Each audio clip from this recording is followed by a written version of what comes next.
We're going to give praise, glory, and honor to y'all by way of our Lord and Savior, Yahshua HaMashiach. And get this thing on the road. I got pages falling out everywhere around here. Good grief.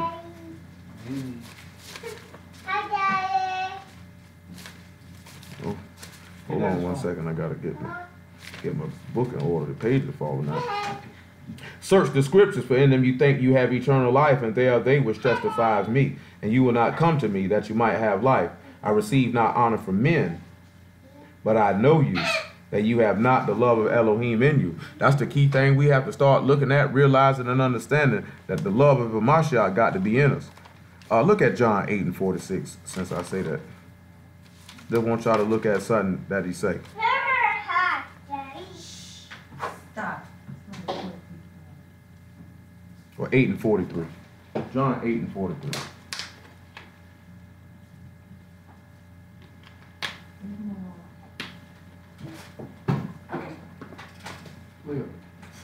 Why do you not understand my speech, even because you cannot hear my word?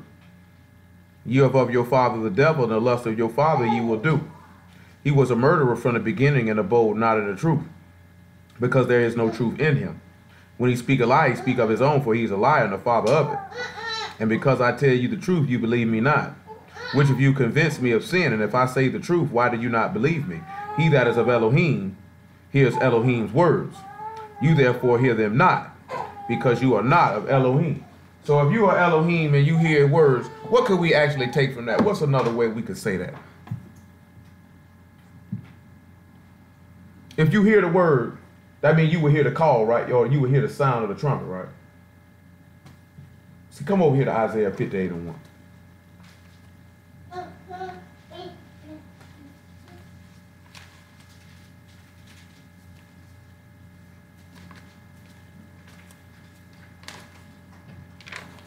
Isaiah 58:1.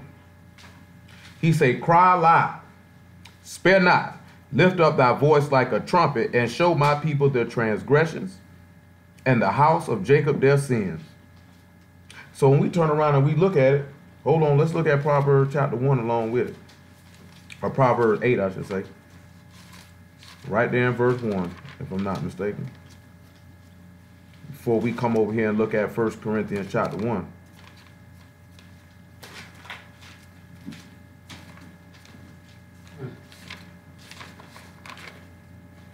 Proverbs 8:1. He said, doth not wisdom cry, and understanding put forth her voice? She stand in the top of the high places, by the way, in the place of the paths. She cry at the gates, at the entry of the city, at the coming in at the doors. Unto you, O men, I call, and my voice is to the sons of men. O ye simple, understand wisdom, and ye fools, be ye of an understanding heart. Now we know from 1 Corinthians chapter 1 that Mashiach was made wisdom for us. We also know in Proverbs that say that wisdom cried in the street and uttered her voice in the streets and cried in the chief place of the concourse, calling out to us. But the difference of what we look at is everybody doesn't hearken to the call. So let's look at 1 Corinthians chapter 1. Hello? Hello?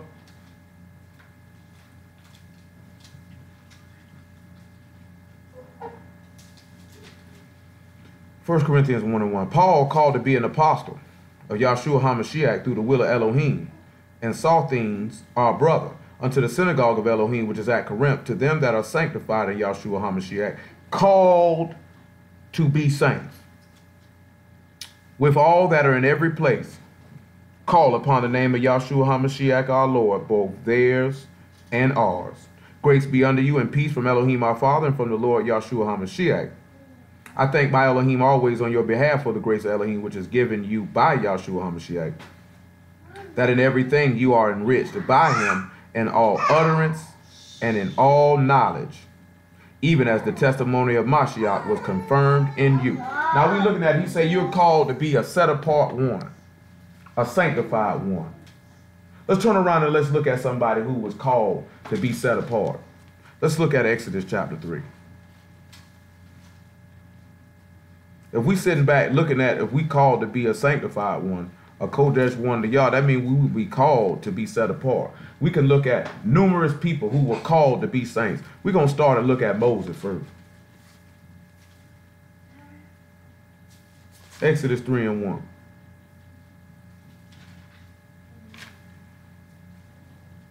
Now Moses kept the flock of Jethro, his father-in-law, the priest of Midian.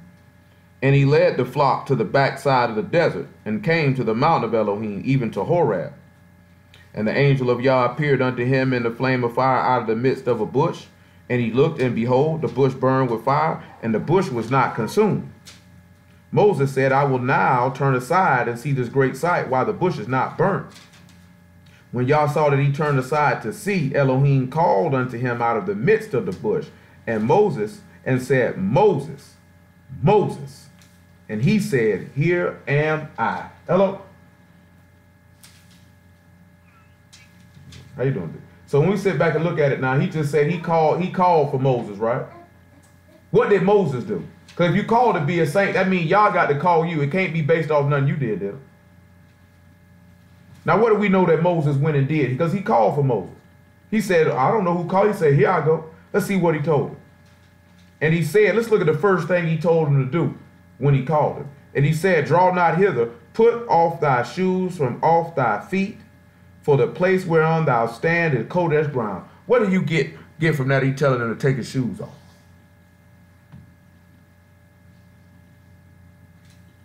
What do you sit back and you look at him telling him to take his shoes off?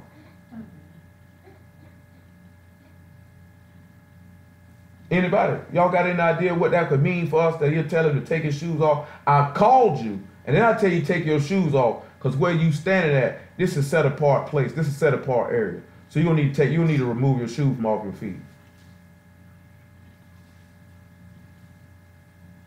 And what it's going to be a sense of, it's going to be a sense of cleanliness, right? Nothing unclean nothing unclean can come in something set apart, right? Because it would defile it now, wouldn't it? That's the first thing he told. Let's look at something in Songs of Solomon. We looked at it a long time ago. And you come back to it again. Lizzie be taking nosedives. Songs of Solomon chapter 5 and about verse 3.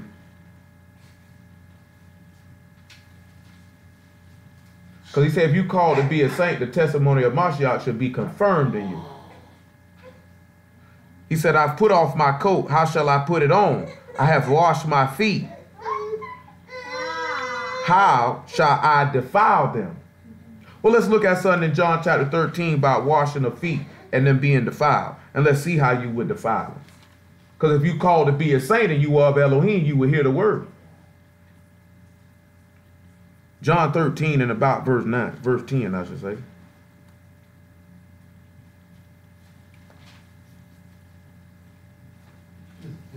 Hello? Hello? How you doing? Yahshua say to him, he that is washed need not save to wash his feet, but is clean every whit. And ye are clean, but not all. For he knew who should betray him, therefore he said he, ye are not all clean. So after he had washed their feet, and had taken his garments, and was sat down again, and said unto them, know ye not what I have done unto you? Ye call me master and Lord, and ye say, well, for so I am. If I then, your Lord and master, have washed your feet, you also ought to wash one another's feet. For I've given you an example that you should do as I've done to you. That's what I was stating earlier about. Y'all will really have to grow to learn how to love one another. You know, when we looked at that the other day, we say let brotherly love continue. You know, when we could look at David and Jonathan, you know what I'm saying? It said that the love that he had for Jonathan surpassed women. So they were knit together as one. You know what I'm saying? You have to really learn how to treat each other. If there's really an issue that you got with somebody, then you just need to go ahead and express it. Just put that stuff on the table. You know what I'm saying? And actually be adults and try to work through it instead of walking around here looking stupid and angry and ugly all the time. You know what I'm saying? That's how y'all so used to handling stuff. I just not going to say nothing because I don't want to start nothing. But you starting something because you holding it. You know what I'm saying? You just gonna go ahead. That's how adults do stuff. Y'all just don't know how to have disputes in an orderly and adult fashion. Because a lot of times y'all take stuff personal. You know what I'm saying? You take stuff personal. Then your feelings get all hurt. Because this person done said that, and everything don't got to be, ain't meant to be a personal shot. God. You know when somebody's saying something that's being, and they trying to hurt and to be personal, y'all had to look at that type of stuff. You know what I'm saying? Everything ain't no personal shot. Person is saying, man, you did this or said this. This how I took that. This how this was received. As long as y'all stay taking stuff personal and getting your feelings hurt and your emotions involved of every single solitary thing that a person say to you, you ain't never gonna be able to handle no situation. He say, truly, truly, I say unto you, the servant is not greater than his Lord, neither he that is sent greater than he that sent him.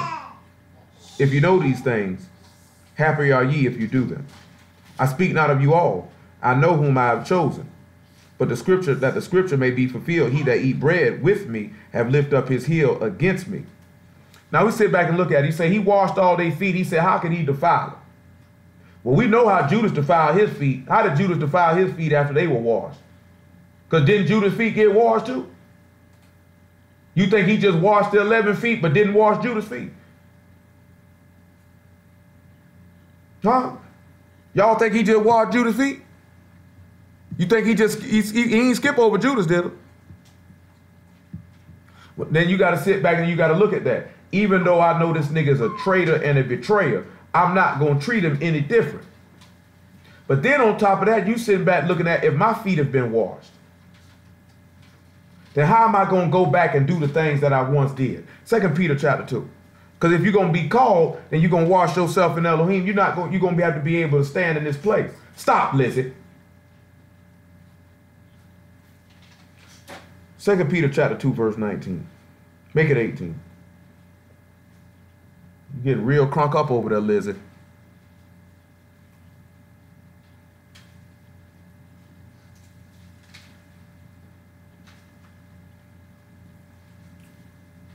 While they promised them, 18, I'm sorry. For when they speak great swelling words of vanity, they allure through the lust of the flesh, through much wantonness, those that were clean escape from them who live in error.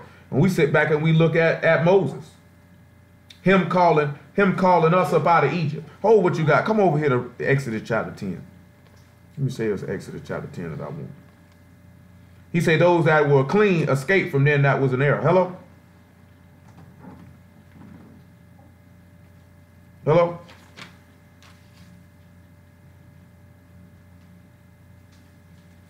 Stop, Lizzie. I got they not gonna say nothing. Let me make sure that's what I want. Huh? Let me see, that's what I want, man. So it's in Exodus chapter 10. It might be in 8. So this is what I want. I know what I want to say. What I say, we just need to find the verse where it's at. But you know, in the book of Exodus, what did y'all say about Egypt and what he would do between Egypt and Israel? The verse escapes me what I want at the time. Well, the verse is, I know what I want. Can't remember what the verse is. Any of y'all know what I'm talking about? What did he say he would do between Israel and the Egyptians? He said he'll make a difference. You know what that means? That he would make a separation, right? What happened when we came up out of Egypt? What did he allow to occur? Y'all know what he allowed to occur? Here we go. It's Exodus chapter 8 and about verse 22. It's 8 that I want. Chapter 8 is what I want. This still gonna sit back and deal with what we talking about too, with a Mashiach, something else I got in my mind. Make it 20, 8 and 20. Y'all will, I'll be able to get all that in at the same time. And Yah said unto Moses, rise up early in the morning and stand before Pharaoh. Lo, he come forth to the water, and say unto him, thus saith Yah, let my people go, that they may serve me. Else if thou wilt not let my people go, behold, I will send swarms of flies upon thee, and upon thy servants, and upon thy people, and into thy houses. And the houses of the Egyptians shall be full of swarms of flies, and also the ground whereon they are. And I will sever in that day the land of Goshen, in which my people dwell, that no swarm of flies shall be there, to the end that thou may know that I am Yah in the midst of the earth. I will put a division between my people and thy people. Tomorrow shall this sign be. Now we know he just said he made a separation thing. You know what happened when you sever something, right? What do you use to cut something off? When you sever something, what you use to do it? A sword, a sharp, a sharp instrument. You know what I'm saying? To cut it off. It's gonna make sense in a minute. How did we leave out of Egypt? Did we escape from the people who lived in error?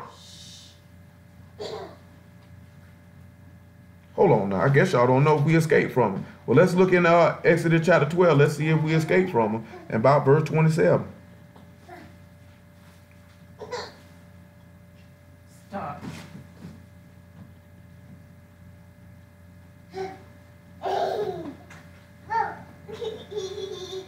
He say that for verse 26 or 25. Stop.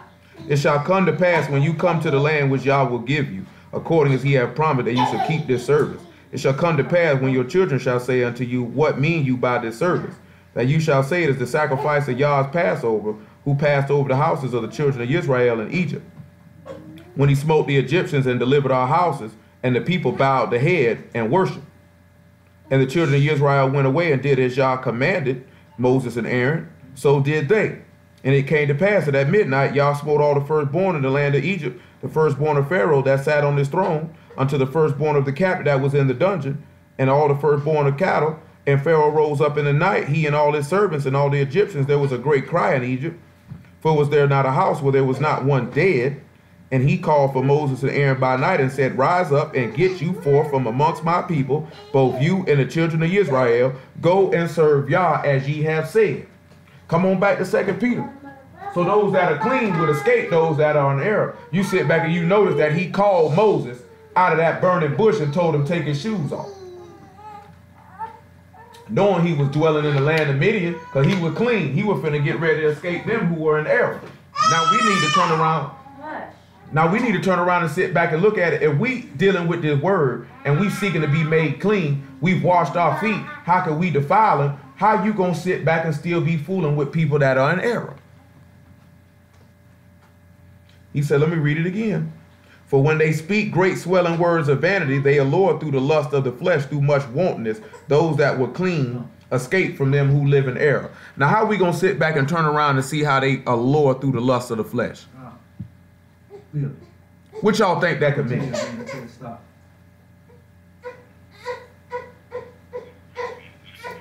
Entice. Let's look and see somebody who would try to come and entice somebody with the lust of the flesh here in Matthew chapter 4.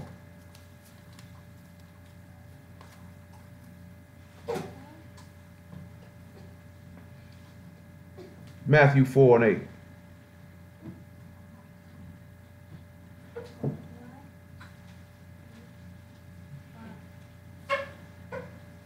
And again, the devil take him up into an exceeding high mountain and show him all the kingdoms of the world and the glory of them, and said unto him, all these things will I give thee if thou fall down and worship me. Then saith Yahshua unto him, get thee hence, Satan, for it is written, thou shalt worship Yah thy Elohim, and him only shalt thou serve. Then the devil leave him, and behold, angels came and ministered unto him.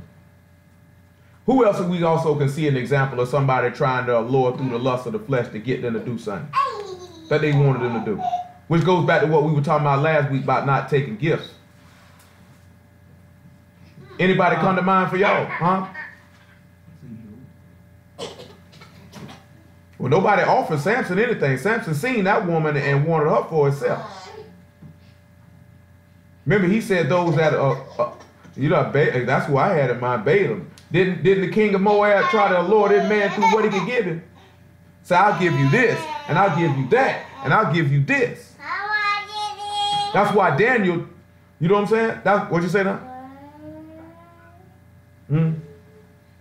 That's why when you turn around and you sit back and you look at Daniel, when King Nebuchadnezzar tried to offer him that, he told, man, you can keep that stuff. You know what I'm saying? You can keep that stuff. I don't want none of that stuff. Y'all got to be careful with that, because that's most of the time, that's how people get you. You know what I'm saying? They're going to try to allure you or entice you or seduce you with the things that you desire, the things that you like. That's how a lot of y'all get got. That's all it takes is some, Leah, hush. That's all it takes is somebody to offer you something you want, and you jump right after it. And then you try to convince yourself in your own mind that the Lord offered it to you, because that's what you wanted to do anyway. And we were talking about last night, blessed is him that endure temptation. Let's look at that since I said it. Yeah. James chapter 1, verse 12. Those trying to allure you through the lust of the flesh. You know, we looked at that last night. That's where they come self-control. Because your flesh get enraged and all flared up, does that mean you got to go to it? Just because a man walk in your face and you find him attractive and he offering you penis, do you got to have sex with it? Just because there's a business opportunity that you got a chance to make money, but it'll cause you to go against what you stand for. Should you do it, don't do that again. You know what I'm saying? See, y'all look at stuff and you jump and run after everything you see. Hello? No. That's what y'all do. Hello? Hello? Y'all understand what I'm saying, though? I guess not. James 1 and 12. Blessed is the man that endure temptation, for when he is tried, he shall receive the crown of life, which the Lord hath promised to them that love him. Let no man when he is tempted, let no man say when he is tempted, I'm tempted of Elohim, for Elohim cannot be tempted with evil, neither tempt he any man. But every man is tempted when he's drawn away of his own lust and enticed. Even when we look at, I mentioned it last night, we're not going to read it. We look at the king of Israel in 1 Kings 22. He was enticed or allured through the wantonness of the flesh of wanting to hear what he wanted to hear as it pertained to should he go fight this battle or not. You know what I'm saying? You got to make sure that you catch yourself that just because somebody is offering something that you want or telling you something that you want to hear, is it your flesh that's really looking at that? Because if you're supposed to be clean and a Mashiach who is pure, as we just talked about that last week about being made pure, how can somebody be able to allure you to go after what you know you ain't got no business doing? You know what I'm saying? A lady just offered a business opportunity this afternoon. I asked her what it was. She said it would promote and makeup. Now you can sit around and look at, I could go out here and make this money promoting this makeup, but how would you be able to do that? Well, just for some money? Then I'm going to turn around and tell a woman, well, I don't believe a woman should wear makeup, but you promote it though. You know what I'm saying? I'm just using that as an example. You can let your that lust of the flesh saying, I need to make some money, or I need to do this, or I want to do this. And then the opportunity presents itself. Look at Romans chapter 7. Then you've been done fell off. And for some of y'all, that's all it takes. And then after that, you try to convince yourself it's the Lord doing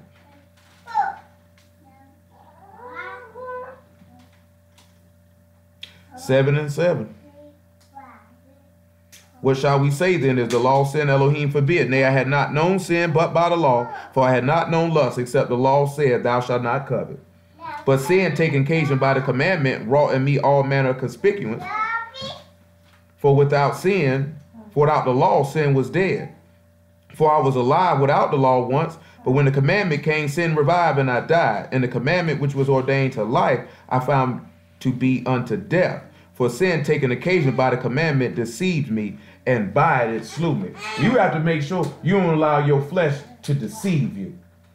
You know what I'm saying? Because if you wash your feet, how you going to get them dirty? How many of y'all ever felt you done took a shower, took a bath, and somebody come and now you've been made dirty? How you felt about that? You know what I'm saying? I put it this way. How many of y'all like to try to take a poop before you bathe? Then you done bathe, and then you got to take a poop. How you feel about that when that happens? You know what I'm saying? But you be kind of, especially if you tried to poop before you got in there, and you know it was there and it didn't want to come out. Now I done cleaned myself, and here you come. You know what I'm saying? But it's the same type of thing though. Because if you clean, you're supposed to be escaping from them that are in error. Meaning the flesh should no longer have dominion over you. See, come over here to John chapter 3, about verse 5. It shouldn't have no more dominion over you. After the, you know what I'm saying? We could look at Mark chapter 7 too.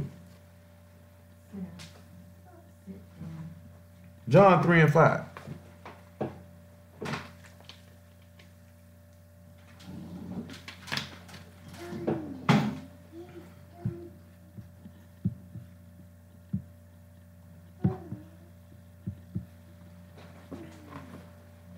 Yahshua answered, truly, truly, I say unto thee, except a man be born of water and of the Spirit, he cannot enter into the kingdom of Elohim. That which is born of the flesh is flesh, and that which is born of the Spirit is spirit. Marvel not that I said unto thee, you must be born again.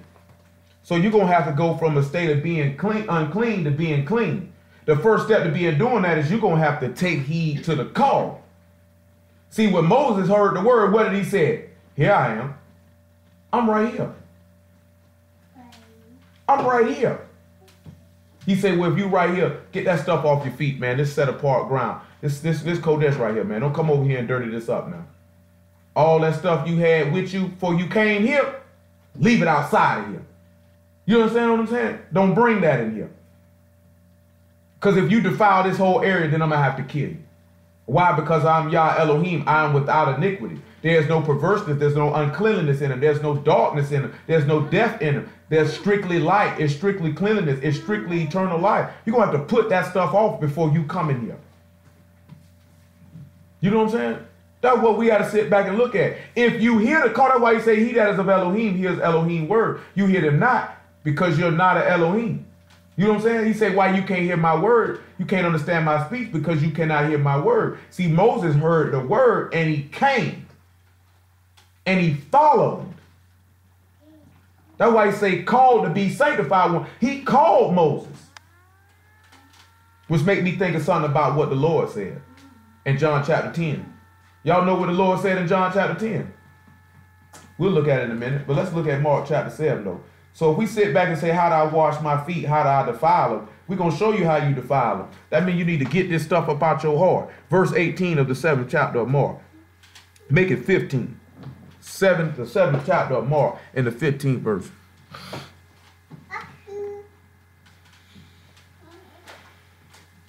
Mark 7 and 15.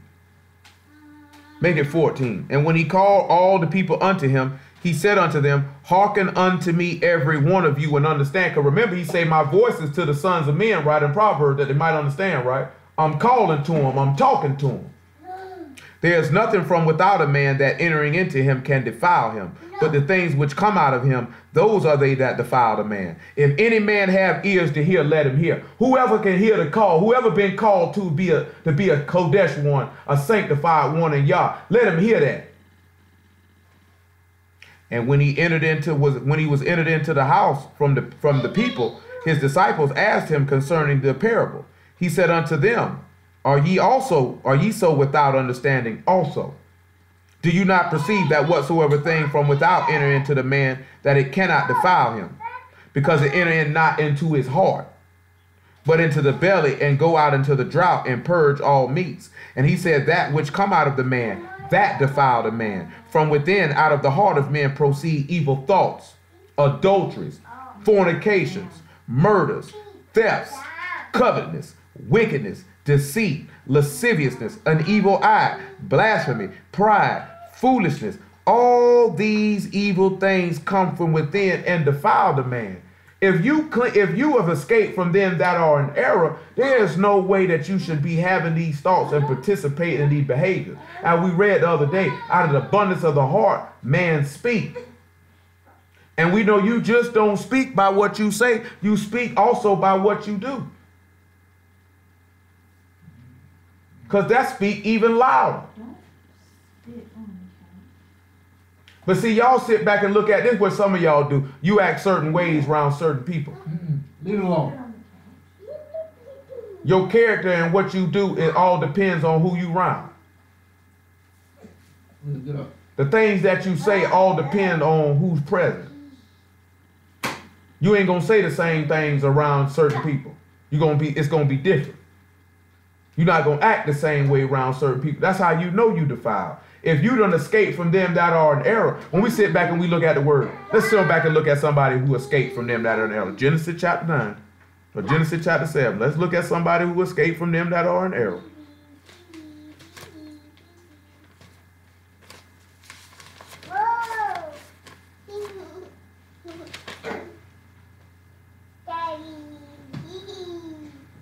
Genesis chapter 6. That's what you get.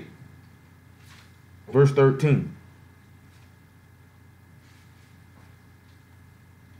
And Elohim said unto Noah, the end of all flesh is come before me, for the earth is filled with violence through them, and behold, I will destroy them with the earth. Make thee an ark of gopher wood, room shalt thou make in the ark, and shalt pitch it within and without with pitch. What y'all think that mean when he just said that right there? Room shall thou make in the ark. What y'all take from that? Should be rooms in it.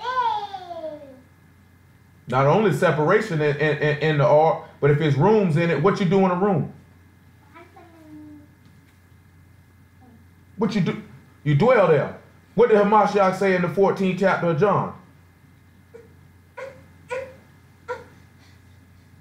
He said, in my Father's house there's many mansions. I go to prepare a place for you. Hey, I'm good. Why you say that? Because I had it. How do we know that? How do we know that? Nobody heard you. Hey, man. Yeah, you'll learn to stop. I hear you. He say, this is the fashion where thou shalt make it. Make it of. The length of the ark shall be 300 cubits. The breadth of it 50 cubits, the height of it 30 cubits. A window shalt thou make to the ark, and in a cubit thou shalt finish it above, and the door of the ark shalt thou set in the side thereof. With lower, second, and third stories shalt thou make it.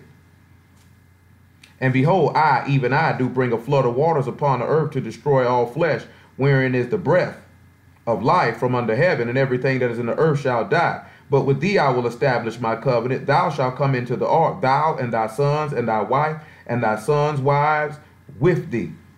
Now, why do y'all remember? I mean, it's right in this same chapter. Why was Noah able to come in and enter into this ark? Why did he have a chance to go in? Why Noah? Anybody? Why Noah? According to this word, why was Noah able to escape from them who lived in error? Yes, because he was a just man, perfect in all his generations. That means he obeyed y'all. You know what I'm saying? So therefore he was able to escape from them that was in error. You don't think all that stuff going on around him could have allured to his flesh, but yet he resisted it?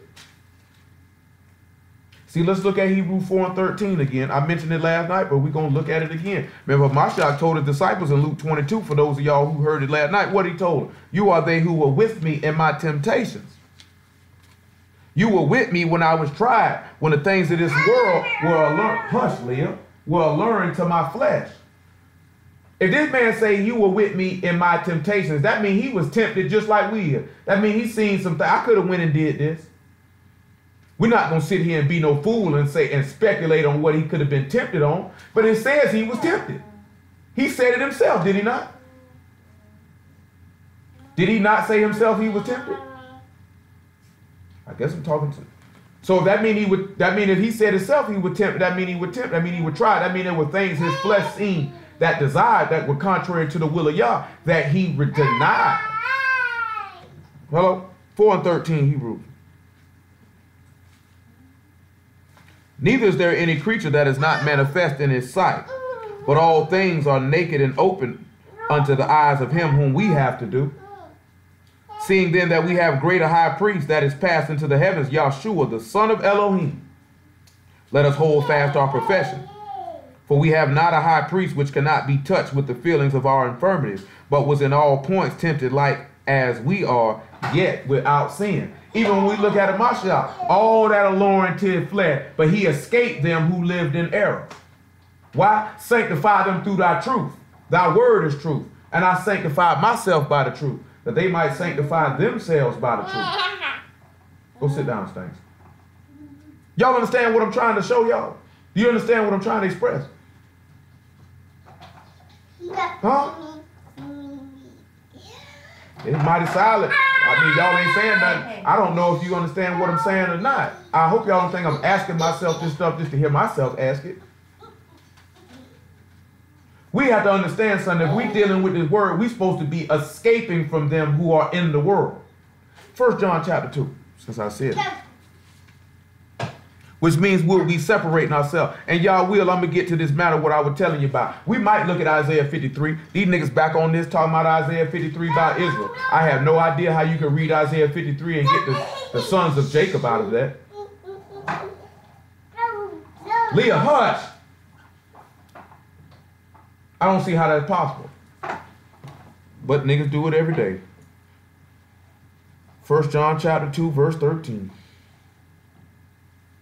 I write unto you, little children, because your sins are forgiven. I'm sorry, I said chapter 3. I meant to say 1 John 2 and 12.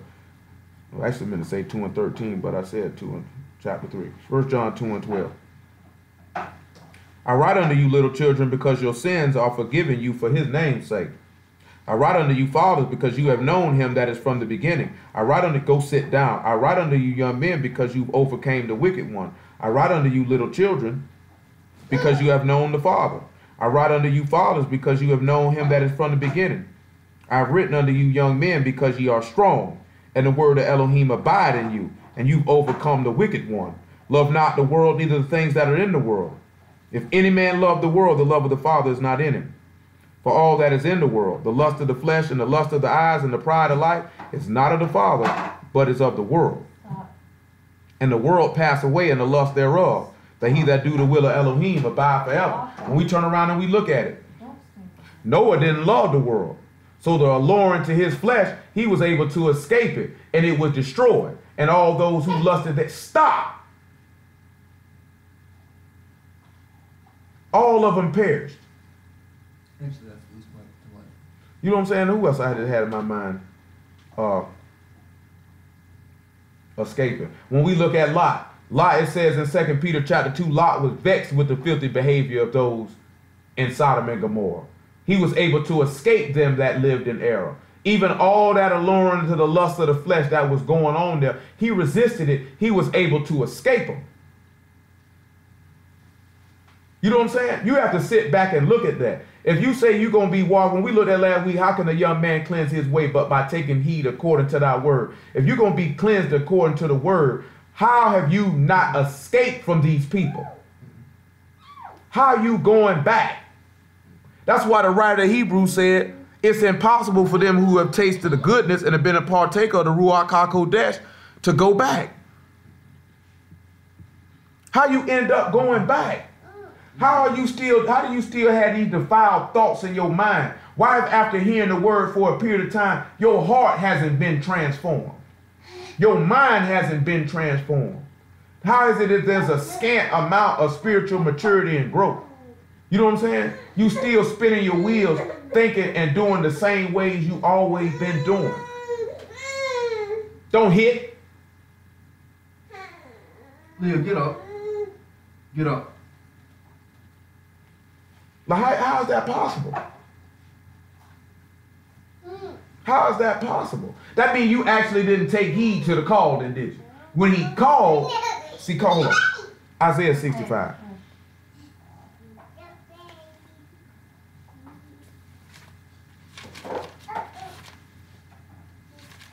See, if you've been called to be set apart in Yah, then you will answer. 66 actually.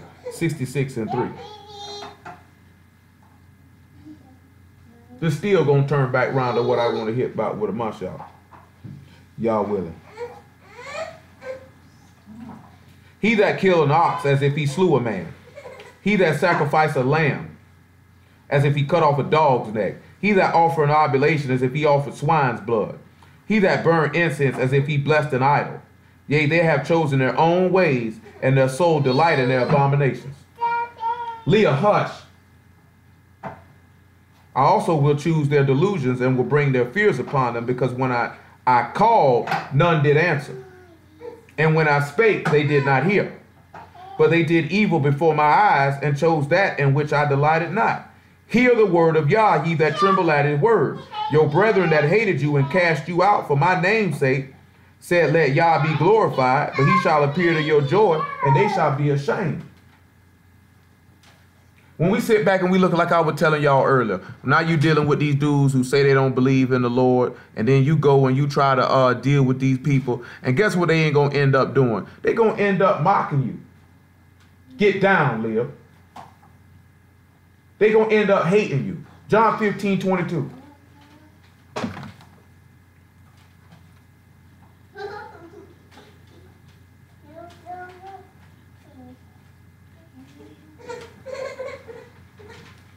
John 15:22.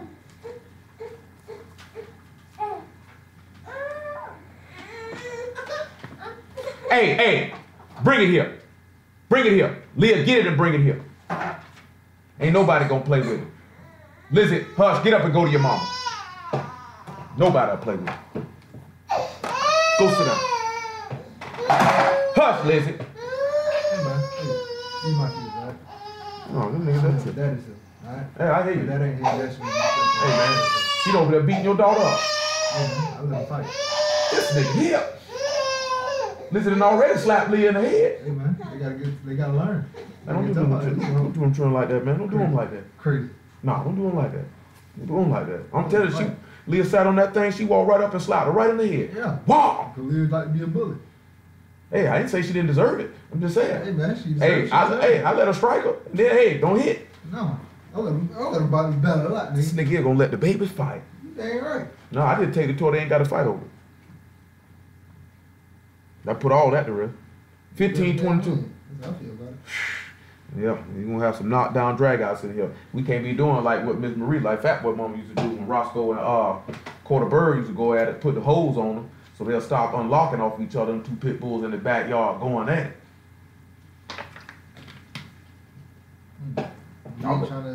Leah trying to earn her dominance, and Liz ain't letting. That's what I like. Y'all, Lizzie definitely ain't doing, cause y'all just see this here boy. Lizzie just walked up, slapped Leah right in the mouth. Same thing Wow. with that one, because I know them two gonna be trying to dominate him. I can't have that. He gonna have to hold his own. You niggas hard. 15:22. Feet up, face. If I had not come and spoken unto them, they had not had sin, but now they have no cloak for their sin. He that hate me, hate my Father also. If I had not done, hold on, I'm sorry. Let me make sure I read it already. Let me read it again. If I had not come and spoken unto them, that means he said the word to these people and they didn't hear. How many of y'all, and the women can answer too, how many of y'all heard what we preached last night? How many did y'all hear that?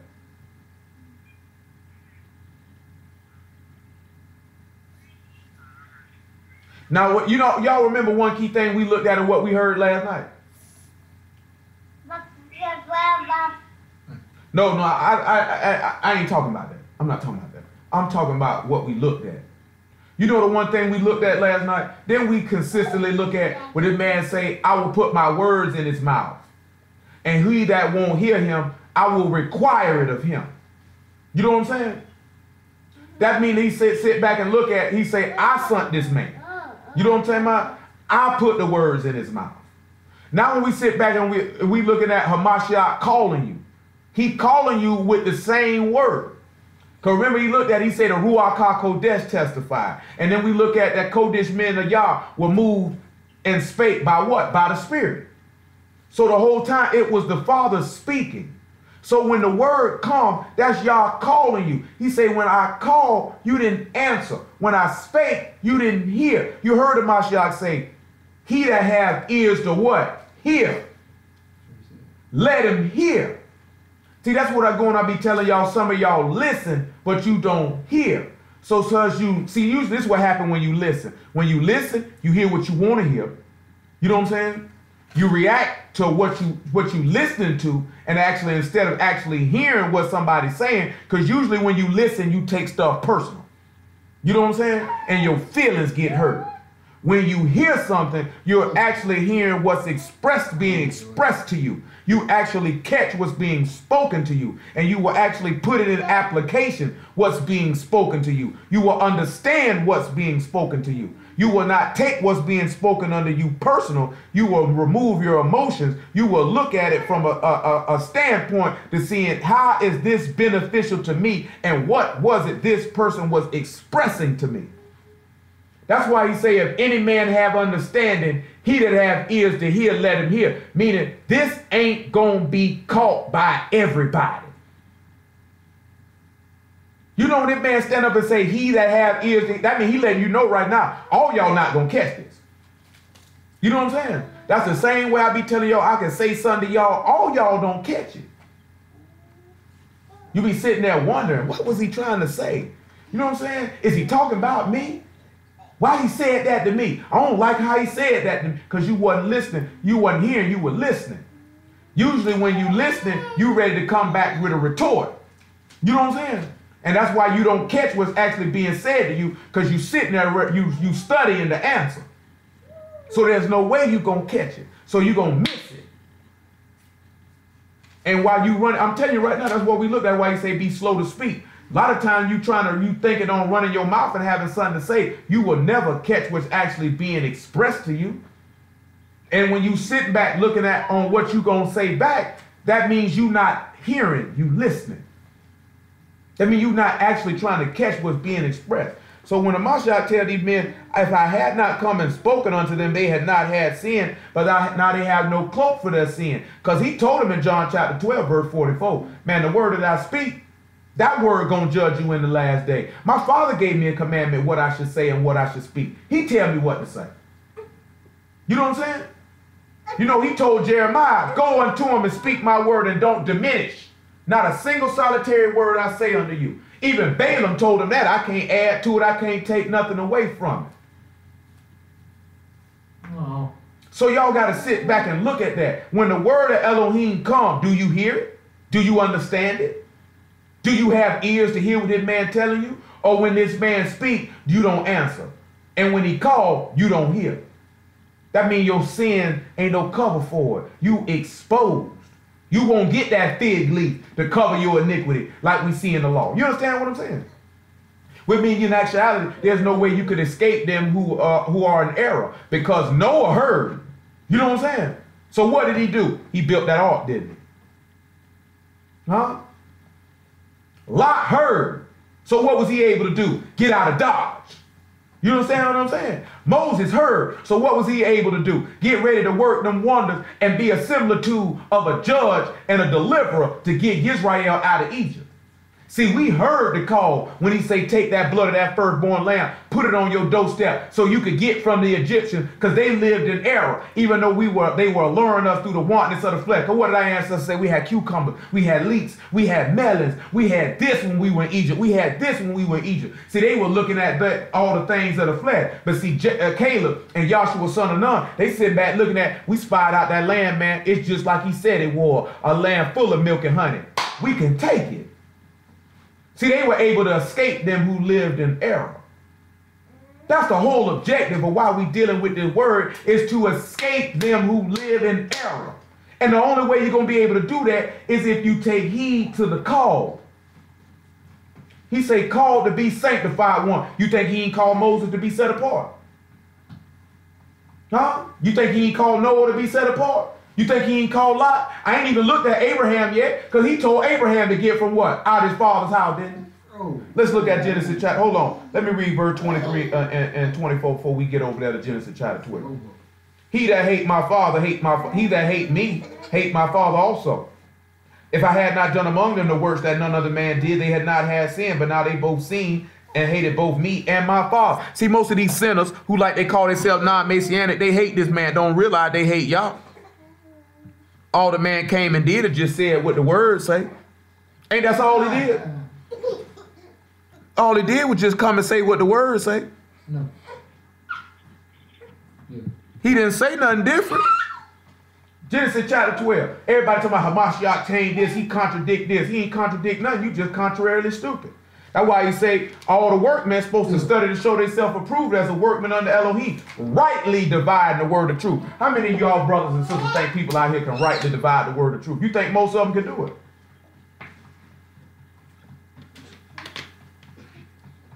That's why they say the stupid stuff they be saying. 12 and 1. Matter of fact, back it up to 11 and 30. Matter of fact, the 26. 11 and 26. Genesis 11 and 26. And Terah lived 70 years and begat Abram and Nahor and Haran. And now these are the generations of Terah. Terah begat Abram, Nahor and Haran begat Lot. Haran died before his father Terah in the land of his nativity in Ur of Chaldees. Abram and Nahor took them wives. The name of Abram's wife was Sarah, and the name of Nahor's wife was Milcah, the daughter of Haran, the father of Milcah, the father of Iscah. But Sarah was barren, she had no child. And Terah took Abram his son, and Lot, the son of Haran, his son's son, and Sarah his daughter-in-law, his son Abram's wife, and they went forth with them from Ur of Chaldees to go into the land of Canaan. They came unto Haran and dwelt there. And the days of Terah were 205 years, and Terah died in Haran. Let's see what he say here in verse 1 of the 12th chapter. And now Yah said unto Abram, get thee out of thy country and from thy kindred and from thy father's house unto a land that I will show thee. No. And I will make thee a great nation, and I will bless thee, and make thy name great, and thou shalt be a blessing. And I will bless them that bless thee, and curse them that curse thee. And in thee shall all the families of the earth be blessed. So Abram departed as Yah had spoken unto him, and Lot went with him. And Abram was 75 years old when he departed out of Haran. Now we got to sit back and look at it. You think Terah and the rest of them, you think they were following Yah? What y'all think? Anybody?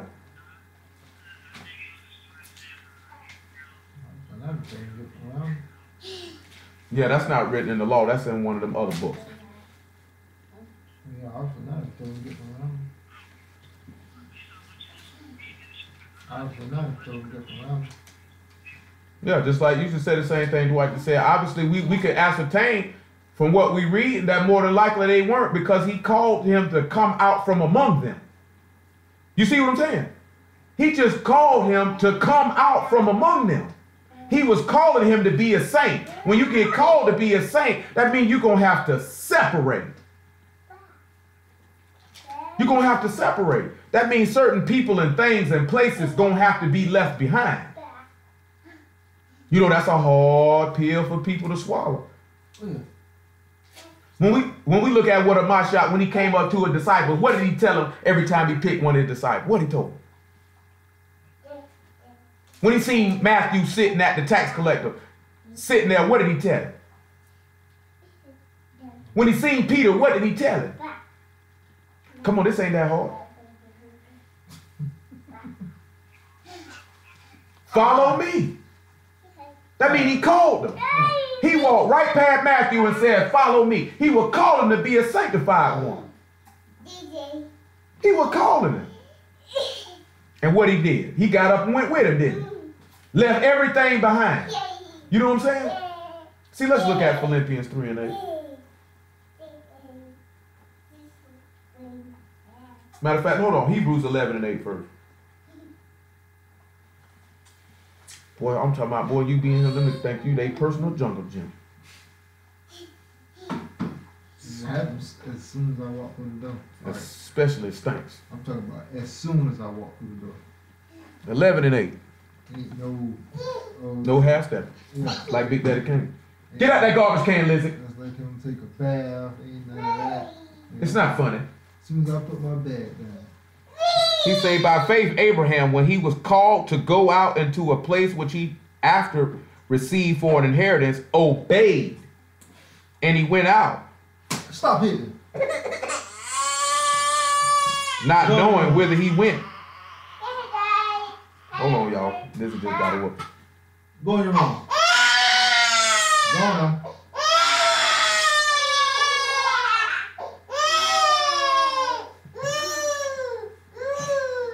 So that doesn't look like your room.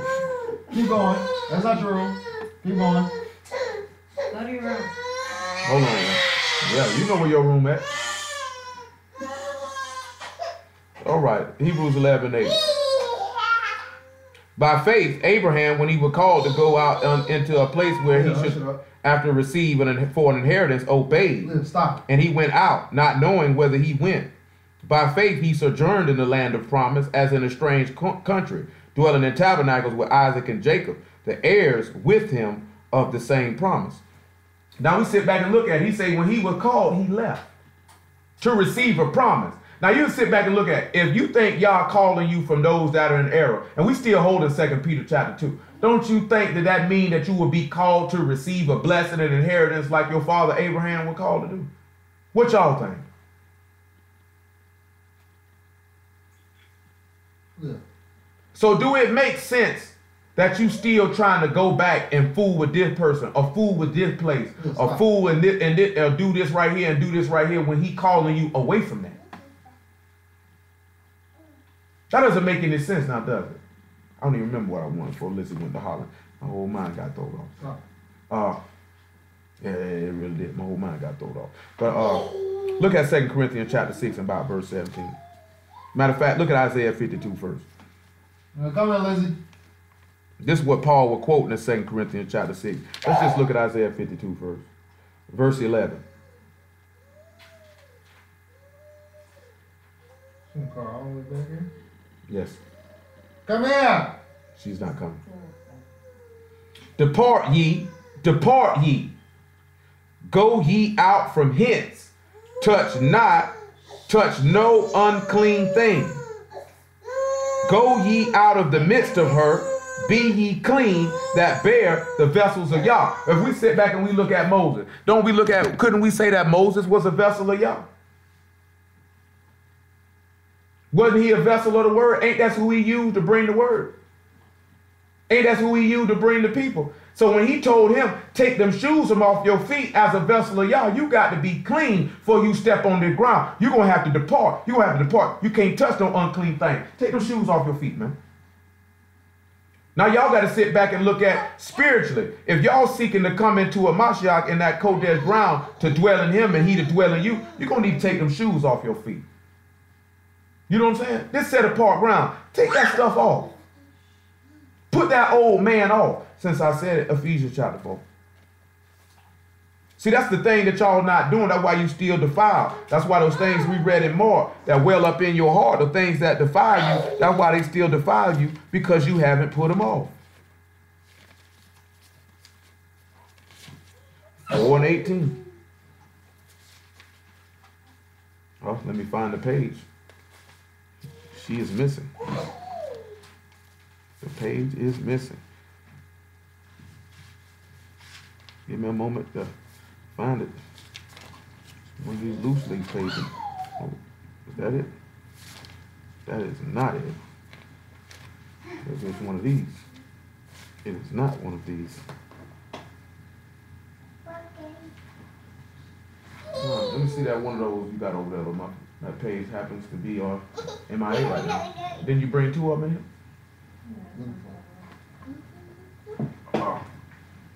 Ephesians 4 and 18. That page is no longer present in this book. Ain't it though? Having the understanding darkened, being alienated from the life of Elohim through the ignorance that is in them because of the blindness of their heart, who being past feeling have given themselves over unto lasciviousness, to work all uncleanliness with greediness. But you have not so learned Hamashiach. Because if you learned the Hamashiach, then guess what that would mean, everybody? Don't you think that would mean that you would have heard the call? That you would have called to be a saint? Don't you realize every last one of us, when the word came and it touched you, that means you were called to be a saint? Called to be sanctified in Yahshua? If so be that you have heard of him and have been taught of him, as the truth is in Yahshua, that you put off concerning the former behavior the old man which is corrupt according to deceitful lust, and be renewed in the spirit of your mind, and that you put on the new man, which after Elohim is created in righteousness and true kodesh. That's what he was showing Moses when he called him and he told him, take them shoes off your feet. You understand what I'm telling you? That's actually showing up. Put that old man off of you. That man say, I wash my feet, how can I defile them? They clean. I know any one of y'all, if you took a shower, which I hope y'all ain't wouldn't be none of these country white folk down here, y'all be going outside barefoot. How many of y'all walk outside barefoot? Huh? Why say he do you so? I know you do, Corey. We can look at them shoes you wear. No, you go outside barefoot. Big fried trees. Barefoot. No, Corey go outside barefoot. They climb trees with them things. That nigga, Dwight said you climb trees with them things. He said just with your toenails too. Say on you. He say if you on the say he don't use no toe. He say he don't use no toes, just nails. Yeah, Brittany, you look like you go outside barefoot too. That's why your feet look like that. That nigga look like been ice skating on rocks. All manner of abrasions up on the rock. Stuff don't cost but $20, man. $20 go see them people. $20. Ice skating on rocks. I'm telling you, doing triple sour cow and all that stuff. You know what I'm saying? Hey. Yeah, T, I was waiting on you. I was waiting on you.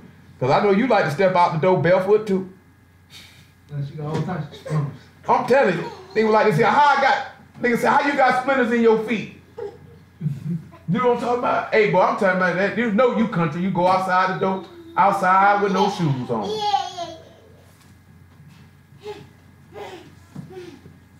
T say you can't get me. Okay, I'm watching too. Make sure I'm talking about. I know you country nigga probably walked out that trailer a couple times with no shoes on. Talking about I'm just walking to the car, slippers right by the front door. Slipper right by the front door. You know what I'm saying? I know they did. Both of them, both the twins did it. I'm talking about nice fresh pair of slippers to slide on. And what they do? Go right out the door barefoot. You know what I'm talking about? Stop. Got grass all in between your toes. You know what I'm saying? Wonder why you got a foot fungus. Y'all better stop going outside barefoot like that. You know what I'm saying? Y'all, how many of y'all done went in public with no shoes on? Cause you know I done seen a couple white folks go in them stores with no shoes on. You done seen them? You seen them white folks do that?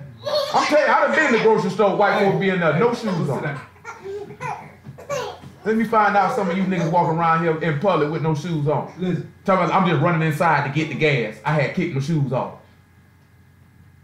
I'm telling you, man. I'm telling you, we were just talking about this last week too, especially y'all when I realized, boy, don't no man want no woman with no ugly feet. Hush up. You know what I'm saying? Better take care of, cause I guarantee you, boy, I catch your feet ugly, boy, I bet I clown. I don't care who around. If you get mad, I don't know what to tell you. I do. Go see them Chinese people. You better go see them Chinese folk. I'm talking about $20. That's all it takes. I'm talking about just for a standard. You know what I'm saying? If your toenails discolored, you better go holler at them people for that stuff to get that fungus from up under your feet. You know what I'm saying? I'm telling you, man. A woman need to be walking around here look like she been drop kicking dumpsters. You know what I'm saying? Hey, sit down. Walking through urine. You know what I'm saying? That's one thing if a man toenail be discolored. You see a woman toenail, her thing supposed to be clear. Her thing be yellow and brown. You be like, what have you been doing? I know some of y'all don't care. Back of your heels all crusty and rusty. You talking about I want you to massage my feet. Next thing you know, this nigga need a tetanus shot. He got all type of cuts and abrasions on his hand.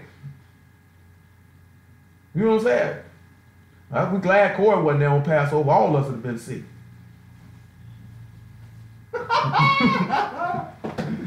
We'd all been sick. Corey, you wouldn't even been ready, boy. Them niggas were climbing each other's feet so bad. That nigga would have got it. God. Woo! Corey said he don't care nothing about it. He proud of his feet. Yeah, all right. You don't care about these jokes neither. He said he don't care nothing about it. He said he proud of them. But that's the whole key thing, though. All jokes aside, though. All right, Lizzie, you finna go head first. You know what I'm saying? That's what we sit around and we sit and look at. We gonna have to start putting this stuff off if we gonna be called. Let's finish this 2 Peter chapter 2, though.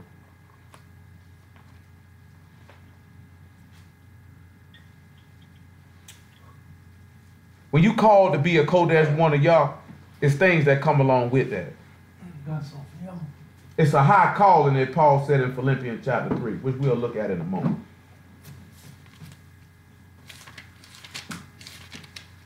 Let me get back to 2 Peter chapter 2. 2 Peter 2:19. He say, while they promise them liberty, they themselves are the servants of corruption, for whom a man is overcome, of the same is he brought in bondage. Now I'm going to deal with that there, because these niggas who don't believe in a Mashiach are promising people liberty that they're going to attain salvation, right? But yet they serving some corruption, because how are you going to get out of your sin? Like I said, we may look at Isaiah 53 just on general principle, because I know y'all know that's a Mashiach. But just the fact that this stuff's starting to come out and some of y'all ain't never heard it before. How many of y'all heard people say Isaiah 53 is really talking about Israel? And when I say Israel, I'm not talking about Yahshua. How many of y'all have heard that before? Anybody else? You know, they say that because they'll try to say, they like to say that's the suffering servant. And what they want to do is they want to try to minimize the Lord out of that. You know what I'm saying? But then you got to look at three key things which let us know that that's not Israel. It said, I'll make his soul an offering for sin, that he will bear the iniquity of many, and that he will make intercession for transgressors. How in the world do the children of Israel pull that off? You understand what I'm saying? How is that possible? So these men who telling you that a Mashiach is an idol and mocking you and hate you to your face and casting you away from them. Because regardless of what, that's what these sinners, aka non-Messianics, what niggas try to water it down to. That's what they actually do. You understand what I'm saying? They actually don't want you around you. They gonna try to tell you, see, you in bondage to the white man and their Roman construct and their Greek construct with your false Messiah. See, we all Messiahs.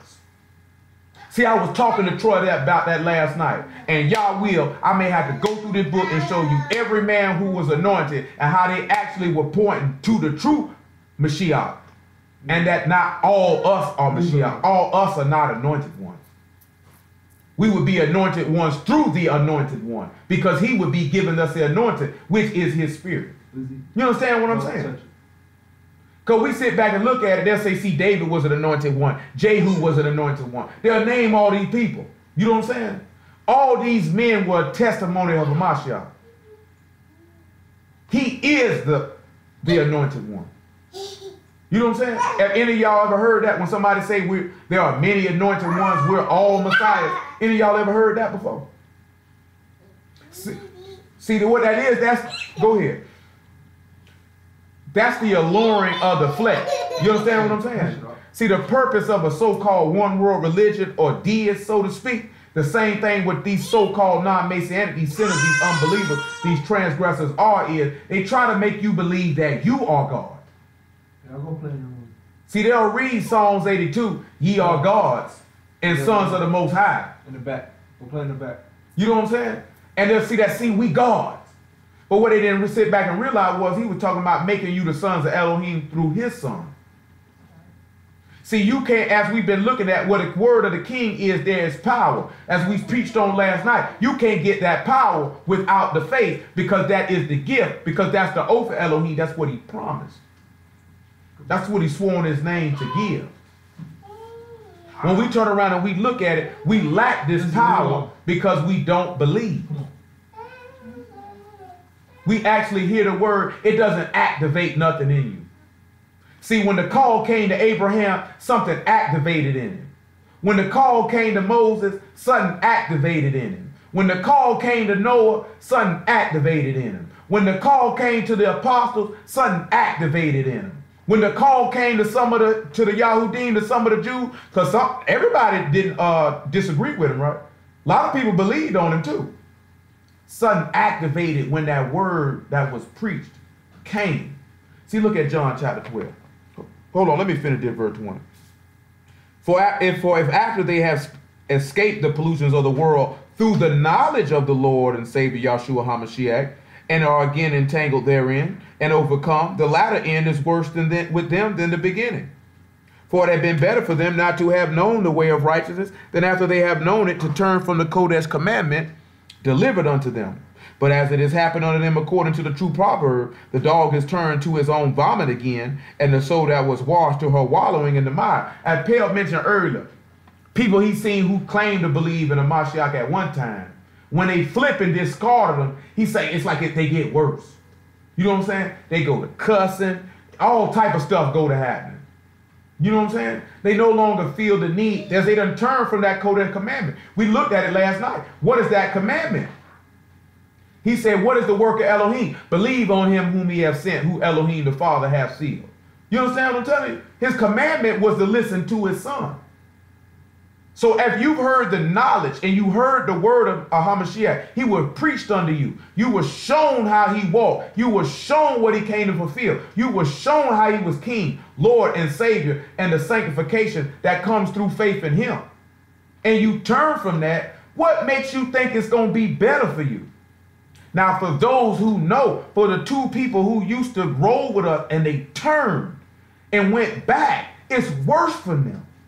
They heard that knowledge and rejected it. What is that?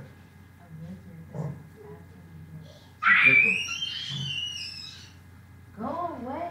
Look at John chapter John, 12. it's not funny. Look at No, Look at go away. Stop. You see it? No. No, she doesn't want to see it. Ah. You see it? Let me see, so that's what it might be. John chapter 7. John chapter 7, verse 39, verse 40 is what I want. Well, I need some. This a tail end to this second part, and we get on out of here about 9:10. Many of the people therefore say, when they heard this saying said of a truth, this is the prophet. This is when he told them, he that believe on me, as the scripture has said, out of his belly shall flow rivers of living water. They say, when he heard that, they say of a truth, boy, that's that prophet, because they had to hear the word. Something activated in their mind when they heard it. Others said, this is the Mashiach. But some said, shall Mashiach come out of Galilee? Have not the scripture said that Mashiach come of the seed of David, and out of the town of Bethlehem where David was? So guess what that means? So there was a division among the people because of him. Some people heard it. Let's look at the scribes and Pharisees, what they were coming to do. Then came the officers to the chief priests and Pharisees, and they said unto him, why have you not brought him? The officers answered, never man spake like this man. Then answered them the Pharisees, are you also deceived? Have any of the rulers or the Pharisees believed on him? But this people who know not the law are cursed. We turn around and we look at something. See, these people who said they were trusting in Moses, they were having the people stuck in corruption. Not that the law of Moses is corrupt, but the law of Moses couldn't get us eternal life, which we seek, right? They didn't want these people to escape from them. So HaMashiach come to make a division. Make a separation. Look at Matthew chapter 10 and verse 38.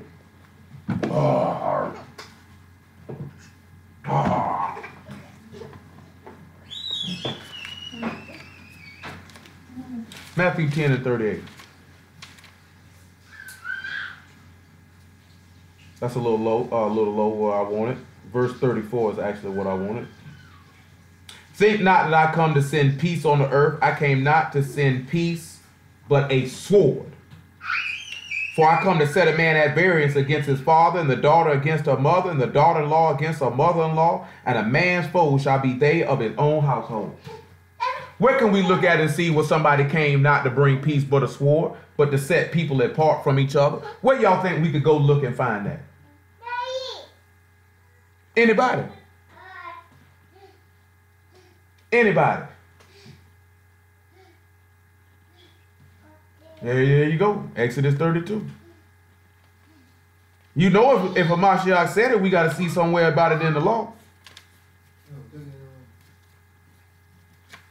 Exodus 32. Verse 23. For they said unto me, make us gods, which shall go before us. As for this Moses, the man that brought us up out of the land of Egypt, we wot not what is become of him. And I said unto them, whosoever have any gold, let them break it off. So they gave it me. Then I cast it into the fire, and there came out this calf. And when Moses saw that the people were naked, for Aaron had made them naked unto their shame amongst their enemies, then Moses stood in the gate of the camp. Who is on your side? Let him come unto me. And all the sons of Levi gathered themselves together unto them. And he said unto them, thus saith Yah Elohim of Israel, put every man his sword by his side. and go in out from the gate, from gate to gate throughout the camp, and slay every man his brother, and every man his companion, and every man his neighbor. And the children of Levi did according to the word of Moses, and there fell of the people that day about 3,000 men. For Moses had said, consecrate yourselves today to Yah, every man upon his son and upon his brother, that he may bestow upon you a blessing this day. You hear what he just told you to do? Separate yourself that you might get a blessing. See, look at Philippians 3 and 8. How you going to get the blessing of Mashiach if you're not willing to separate yourself? That's why he told you, I didn't come to bring peace. I came to bring a sword.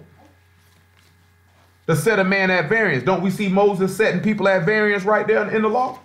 With a sword at that? What y'all think? Huh? What y'all think? Well, let's look at 3 and 8 then. Matter of fact, let's just drop down about verse 10. Look at you. He said that I may know him and the power of his resurrection and the fellowship of his suffering, being made conformable unto his death. If by any means I may attain unto the resurrection of the dead, not as though I had already attained or were already perfect, but I follow after. If he followed after it, that means he had to hear the call. You know, Paul was called too. Let's hold this here and let's look at Acts chapter 9. Let's see if he called Paul. See, when you look at all these times, and then I'm going to show you another thing about being called to be sanctified in a Mashiach in another way. Because when we look at Moses saying who on y'all side, wasn't he making a call? And it was the Levites who stood up, right? And we know Levi mean join. 9 and 4. Well, 9 and 3 of Acts, the 9th chapter. And he fell to the earth and heard a voice saying unto him, Saul, Saul, why persecute thou me? And he said, Who art thou, Lord? And the Lord said, I'm Yahshua, whom thou persecute. Is it hard for thee to kick against the pricks? And he, trembling and astonished, said, Lord, what wilt thou have me to do?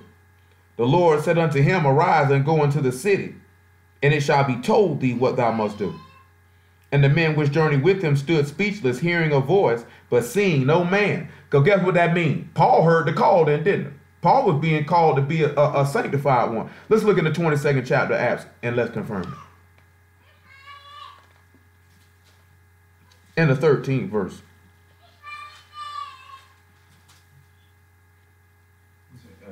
22 and 13. So you got to be sit back and understand something. These men who reject Hamashiach, they ain't been called. That's why they can't hear. Thank the Lord. Son just come to my mind again.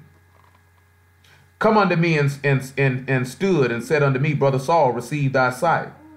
The same hour I looked upon him, and he said, The Elohim of our fathers have chosen thee, that thou shalt know his will, and see that just one, and should hear the voice of his mouth.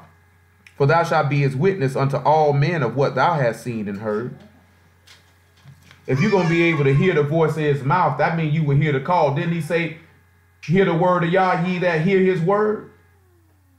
See, when the call came, Paul heard, which means you got to have an ear for the word. That's why he said, why do you not understand my speech? Because you cannot hear my word. That's why the writer of Proverbs, that's why Solomon told you, my speech is plain to them that have understanding. It's plain to them who already have a heart to receive the word. Those who are of Elohim. He that is of the truth, hear my voice. Even in John chapter 10, verse 25, Hamashiach say, I call my sheep by name. We can even look at Samuel. When Samuel was in the temple, what did he do? He said, Samuel, Samuel, he called him. And he gave him the word. He made him a sanctified one of Yah. But the key thing was here, when he heard the word, he listened. Now, I'm not going to sit back and say that there's Yah with all y'all. How many times y'all done heard? You ain't even got to hear your name called. How many times something came in your mind to do something and you didn't do it? You know what I'm saying? Just out the blue. Something come into your mind. Go do this right here. Anybody.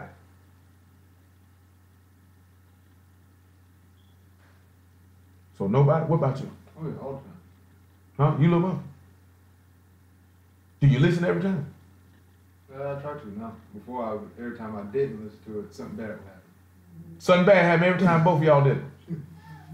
Every time I try to listen to it. I remember one time T told me, son told her to put on a particular jacket. And she was rushing and didn't put the jacket on. Then she went to go get some gas and couldn't find a bank card. Had to go back to the house and the card was in the jacket that came to her mind to put on. You know what I'm saying? It's just sometimes it could be little simple stuff just to see if you gonna listen. You know what I'm saying? Little simple stuff. You know what some of you niggas do? Ignore. Like I say, everything, just because stuff comes to your mind don't mean the Lord putting it in your mind for you to do it. But a lot of times, he could be trying you just to see if you're going to listen. You know what I'm saying? You know, I know Nell done told you about it. She used to be like, she used to think she'd be tripping and she would ignore it. You know what I'm saying? And then guess what she tell you the same thing. And it always went bad. And then you turn around and say, dang, I should have listened. When you catch yourself saying, dang, I should have did that, you know you dumb. You know what I'm saying? In that instance, you are a real live idiot. You know what I'm saying? Because you didn't listen. So that means that man stood in front of you with a name tag, photo identification. You know what I'm talking about? And a big old sign over his head say, this is me, and he told it to you, you still wouldn't do it. Because something in your mind will tell you, that ain't the Lord. I ain't going to listen to that. You know what I'm saying? Sometimes I know it may not be exact. It could be certain things or the word come to your mind when y'all be in certain situations and some of you niggas don't listen. You know what I'm saying? So you got to sit back and realize that, man, you got to hear the call. You're supposed to have an ear for it. You know what I'm saying? Like when I told y'all that time, then when the police ran up on me, and that's what came to my mind with that Matthew 5. When that word came, I heard it. You know what I'm saying?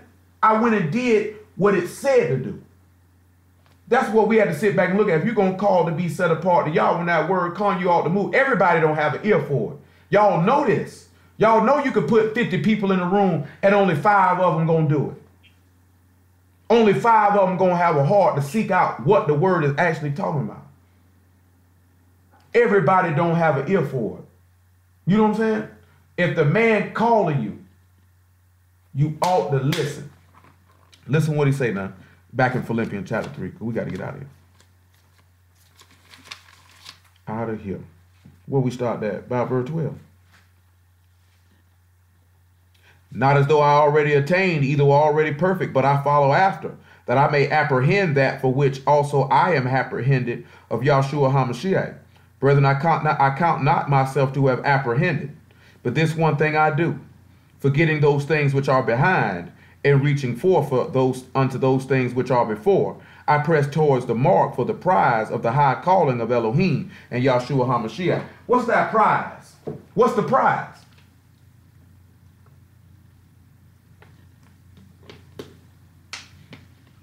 Prize is eternal life. The prize is the kingdom. The prize is to become a son, to become an heir. The prize is the oath that he made to Abraham. When we look at Moses and we look at Samuel and we look at Noah, all these men heard the call of the high prize of Elohim and Yahshua HaMashiach, and they went after it to apprehend it. Because he said, I don't move as if I apprehend it. I'm apprehended of it.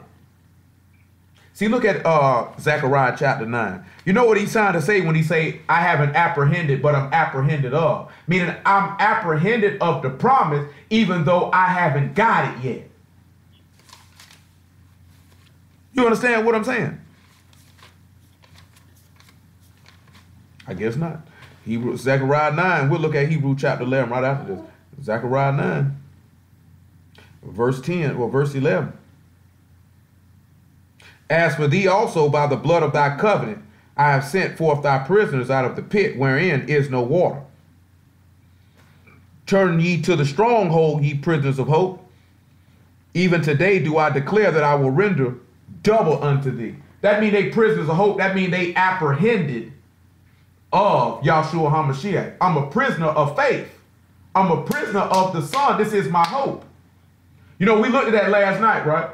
For those of y'all that heard in Hebrew chapter 6, right? That we have a strong consolation. That we might lay hold to the hope. Well, let's look at Hebrews 6 before we look at Hebrews 11, because I know everybody ain't here.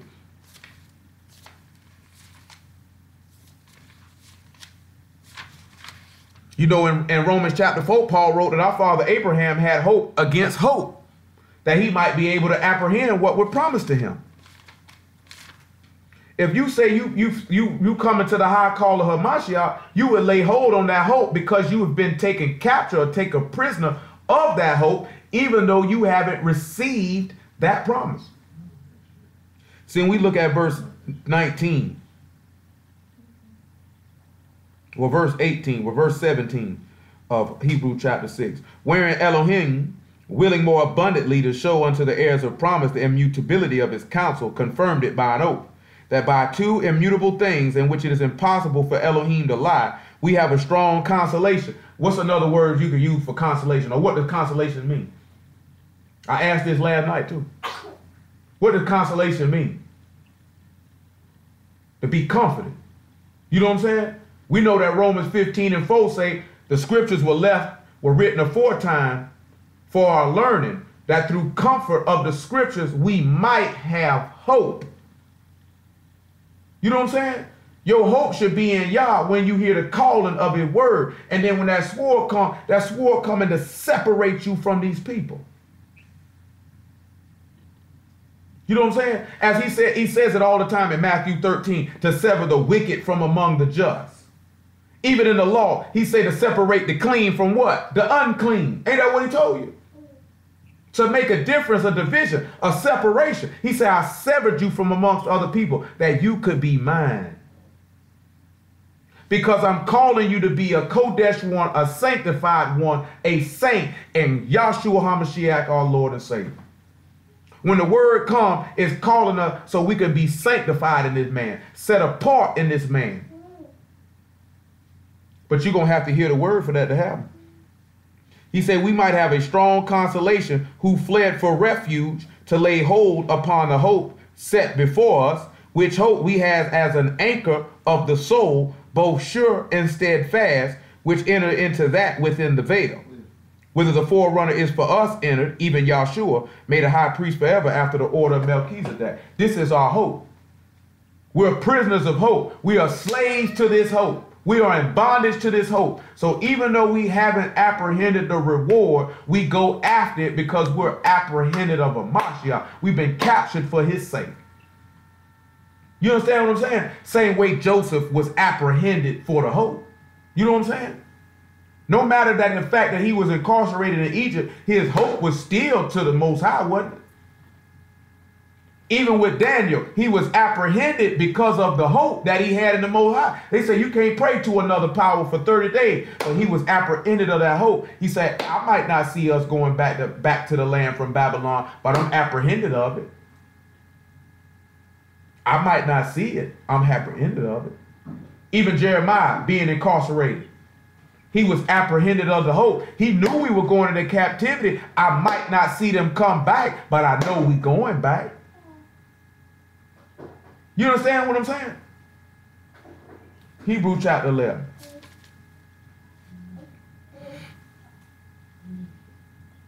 And verse 13.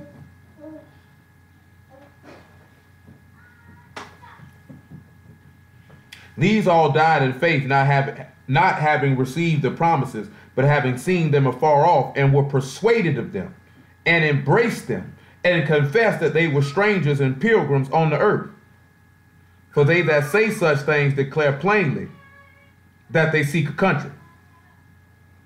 And truly, if they had been mindful of that country from whence they came out, they might have had an opportunity to have returned. But now they desire a better country, that is, a heavenly. Wherefore Elohim is not ashamed to be called their Elohim, for he hath prepared for them a city. We'll sit back and look at it. None of us have it. That's why Paul say, I don't seek to say that I've attained unto the resurrection of the dead, but I go after it because of the call. So I won the race. I seek to achieve this. I desire to achieve this. I'm going after this because he called me to it. That's why he say, many are called, but what? Few are chosen.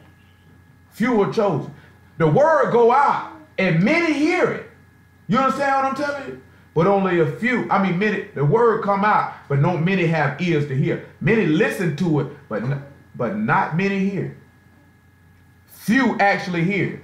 Few actually gonna enter into that straight gate. Few actually gonna do what's necessary to be saved. Few are actually gonna escape them that live in error. You understand what I'm telling you? Because that's what these niggas, these so-called, everybody want to talk about this unity, but he say, I and my Father are one. He prayed, he say that make them perfect in one, Father, as we are. So how we going to unify with people who are not perfect in one and knit with y'all first? That don't make any sense. When Amos tell her, can two walk together except they be agreed? You think you can walk with a Muslim? What about a Buddhist? What about a Satanist? You know what I'm saying? What about a Christian? Let me think who else it is. What about them people, they do that ski stuff? That's what they call it? Them ski? I think it's one of them right there on Merrill. They got one of their little temples right there. I think that's a ski temple. I don't know what they do in there, but that's what it's called. You know what I'm saying? You know what I'm saying? Or Egyptologist. So how in the world do we think we gonna be able to walk with a nigga who deny Hamashiach? It's not gonna be able to happen. Because after time, you know what the men gonna do? They say, they believe the law say an idolater ought to be killed. They gonna seek to do something to you.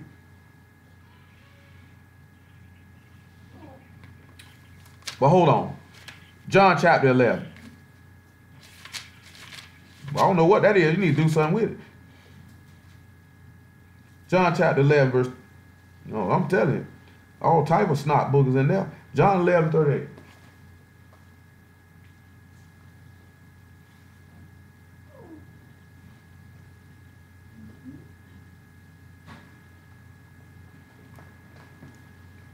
Yahshua therefore again groaning in himself come to the grave.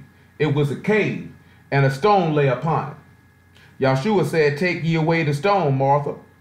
The sister of him that was dead said unto him, Lord, by this time he stink, for he had been dead 4 days. Yahshua said unto her, said I had not unto thee, that if thou would believe, thou should see the glory of Elohim.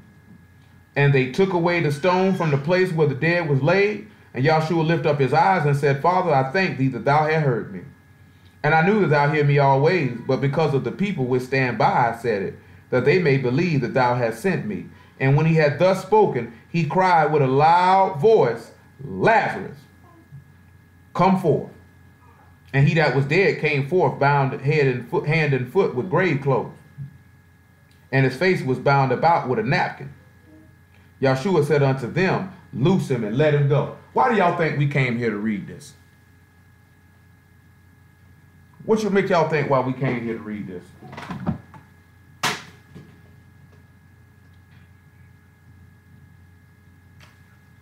What did he just do? What did the Mashiach just do with Levi? But how did he do it? He called him. He called him. He called him. He called him. And he called him by name at that. You know what I'm saying? If we go look in Isaiah the 26th chapter, just look at it. Because y'all remember what we read in Isaiah 58. What he told him to do.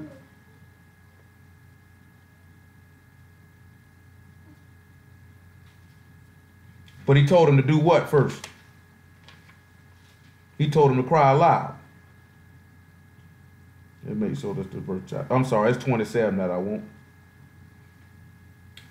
27 and 13, or 27 and 12 of Isaiah.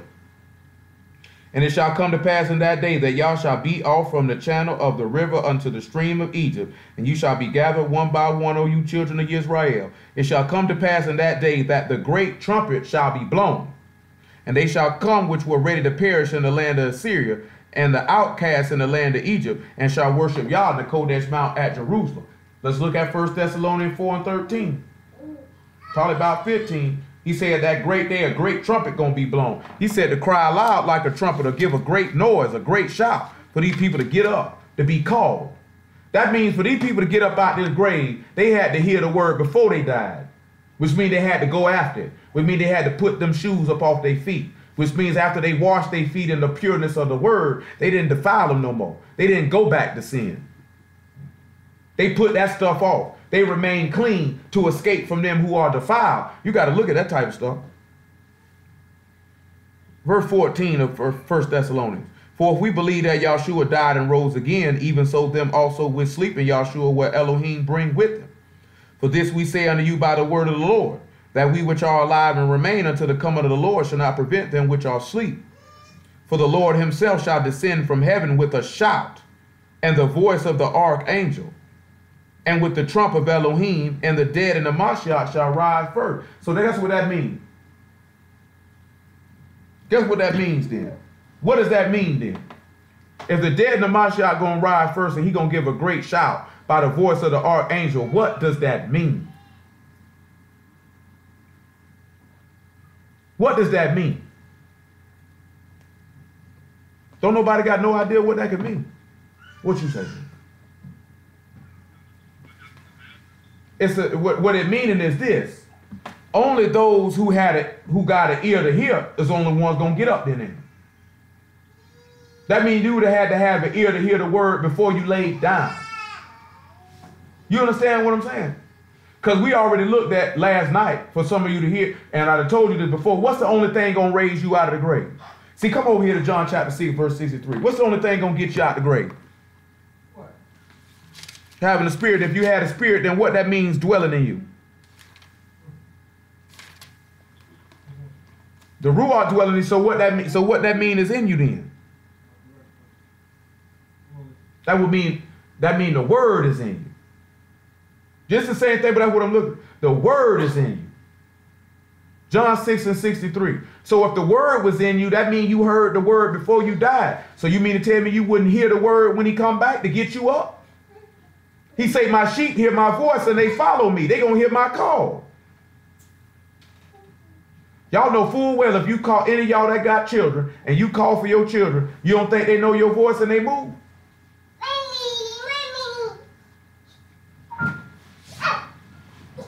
He said, it is the spirit that quickens. The flesh profit nothing. The words that I speak unto you, they are spirit and they are life. Come over here to Psalm 119. Let me back that up for you. Look at verse 88. It's many other places with it, but let's look at verse 88. Just in this chapter, you know, there's a lot of verses in Psalms, this division of Psalms right here, 176, if I'm not mistaken. Let's look what he say. Quicken me after thy loving kindness, so shall I keep the testimony of thy mouth. So they said to make me alive by your loving kindness. For Elohim so loved the world, he gave his only begotten son that you should not perish, but you should have everlasting life. Then this man's word ought to be in your mouth when he say the patience of the saints is to keep the commandments of Elohim with the testimony of Mashiach. Another verse in Psalms 119 says how I've been quickened by your precepts. Y'all know what a precept is, right? I got to make sure you know what it is. Look at verse 40 of the same chapter. Y'all know what a precept is, right? What's a precept then? Well, it's the word. It's the word. Remember, precept on precept, line on line, it's the word. He say, behold, I've longed after thy precepts, quicken me in thy righteousness. The only way you're going to be made alive is in the righteousness of Yah, which is his son. He that believe on me, as the scripture has said. But he say, I longed after thy precept. How many of y'all long after the son? That's what Paul was telling you. I long after him. I'm apprehended of it. I'm apprehended of him, that I might apprehend what he got. Even though I ain't got it, I'm apprehended of it. And you know what apprehend mean I'm captured. I'm captured, which means I'm a slave to it, which means I'm a prisoner of hope. That's why the book say through thy precepts, we get understanding. And we know the son of Elohim has come and given us an understanding. Come on back to John chapter 6. So when we look at, and all those things was right, you know, the Father, the Son, the Ruach, but the key thing what I was looking for you to understand, the word is in you. He say, my word will abide in you, and you will abide in it. He say, thy word will be in thy mouth. and in the mouth of thy seed, and in the mouth of thy seed seed, from henceforth and forever. It is the spirit that quicken, the flesh profit nothing. The words that I speak unto you, they are spirit and they are life. But there are some of you that believe not, for Yahshua knew from the beginning who they were that believed not and who should betray him. And he said, therefore said I unto you, that no man can come unto me except it were given unto him of my Father. Meaning, if you ain't been given an ear to hear the word, you ain't gonna catch it. You know what I'm saying? That's why he say many are called, few are chosen. If you don't have an ear to catch it, you're not gonna catch it. That's why I referenced earlier before we started, and I'm gonna say it all again before we depart. You can read this, you can read the scriptures and the epistles 7 days a week, 2-3 hours a day. You could fast twice in a week. You could pray from the time the sun come up to the time it go down again. You could keep every Sabbath. You could make every feast. You could put on the nicest clothes. You could keep your head wrapped. You could stop wearing pants. You could cease from wearing jewels. You could stop painting your face looking like a circus clown. You could stop doing all of that. But if you don't long after this man's word in the inward parts, and if you are not apprehended of the word, if the word has not captured you and you are not a prisoner of hope, if you're not a prisoner of the faith, all that stuff is for nothing. You understand what I'm saying? All that stuff is for nothing. That's what you don't want to get caught up in that mind frame that many people have. They actually not apprehended of this. They not captured of it. You understand what I'm saying? You don't want to have the outward appearance of you doing these things, but yet your feet are not washed. You've actually came on Kodesh ground with your shoes on. You actually didn't take heed to the call. You listened to the call, but you didn't hear it. You know what I'm saying? Just like I told y'all before, them niggas have all them Hebrew names. They got all that Hebrew language. Them niggas can break down a whole bunch of stuff, but it means absolutely nothing. After that, 1 Corinthians 13:1, since I'm saying all that, let me finish this John 6 out. From that time, many of the disciples went back and walked with him no more. There was a sword. They didn't take heed to the call. Then said Yahshua unto the 12, will ye also go away? Then Simon Peter answered him, Lord, to whom shall we go? Thou hast the words of eternal life, and we believe and are sure that thou art Hamashiach, the Son of the living Elohim. He sat back and looked at it. I hear the word. Every time you speak, I hear it. I hear the call. I ain't got no choice but to come. He did the reverse of what's in Ezekiel. He said, you sound like one that played lovely on an instrument and sound good, but they hear your word and don't do them because they not taking heed to the call. Those who hear the call, they don't sound like, boy, that sound real good. They do it because they seek to escape them that live in error. 1 Corinthians chapter 13. After that, Revelation chapter 20 and about verse 4. And after that, Matthew chapter 13 and verse 47. 1 Corinthians 13:1, Revelation chapter 20 and 4, Matthew 13:47. Listen to what Paul tell you.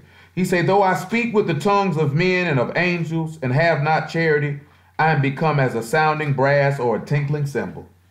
And though I have the gift of prophecy and understand all mysteries and all knowledge, and though I have all faith, so that I could remove mountains and have no charity, I am nothing. And though I bestow all my goods to feed the poor, and though I give my body to be burned and have not love, it profit me nothing. Because at the end of the day, we can do all of these things, but if we don't love y'all to keep his law, statutes, and commandments, to take heed to the call, it's for nothing. That's my greatest desire, that y'all don't get caught up in that, in hearing and thinking because you doing all these other things that's going to diminish the fact that you lack that love. And not only love for y'all, but love for each other. You understand what I'm saying? Love for each other. How you going to sit here and say you don't have love for each other? Like I told you, all you got to do is look at Hamashiach and how he did with Judas. He didn't treat Judas any different than he treated the 12, the other 11. He didn't treat him any different. He washed his feet just like he washed their feet. He rebuked him just like he rebuked all of them. He showed love to him just like he showed love to the rest. He didn't do nothing other than tell Judas, I know what time it is with you. Y'all understand what I'm saying? 20:4, Revelation.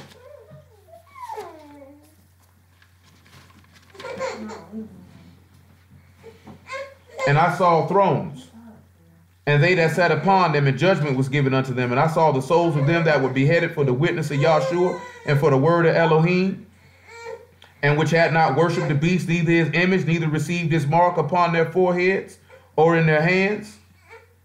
And they lived and reigned with Mashiach 1,000 years. But the rest of the dead lived not again until the 1,000 years were finished. This is the first resurrection. Blessed and Kodesh is he that hath part of the first resurrection. For on such the second death have no power. But they shall be priests of Elohim and of Mashiach, and shall reign with him 1,000 years. The same way you seen them Levites who didn't take part with worshiping that golden calf, they were able to reign with him, that they may get a blessing that day. Because they consecrated themselves. They set themselves apart. Every last one of us who's going to apprehend that resurrection of the dead that Paul talked about, he said, I push on to the high calling and Yahshua HaMashiach, which means I will sanctify myself. I will set myself apart by the word. Matter of fact, get Acts 26:14 before we get out of here. So those who rose from the dead, they rose from the dead. Why? Because of the word of Elohim that they kept and the testimony of Mashiach. The word was with them. It quickened them. It made them alive. That even while they were asleep, they were alive. Because the word was in them. They heard the call and they hid it in their heart. That's what y'all need to start doing. Not just reading this stuff and like you taking in information. It ought to be taken into your heart and then dictate how you think and how you move. Just like how we were talking about last night, the word ought to come in and restrict stuff from you. That's where that self-control come in at. I'm sitting there telling you, y'all, man, y'all lack of self-control, especially with some of y'all mouth. There's no way in the world you're going to get to where you want to be at. If you can't even control yourself from eating a donut, if you can't control yourself from snapping back, if you can't control yourself in your spending habits, no, I shouldn't spend this, but I spend it anyway. How can you keep your flesh reined in and other things when real live temptations that's detrimental to your soul enter in? That means when the calling of the word comes, you're going to disregard the word because of the alluring of your flesh, because of your lack of self-control.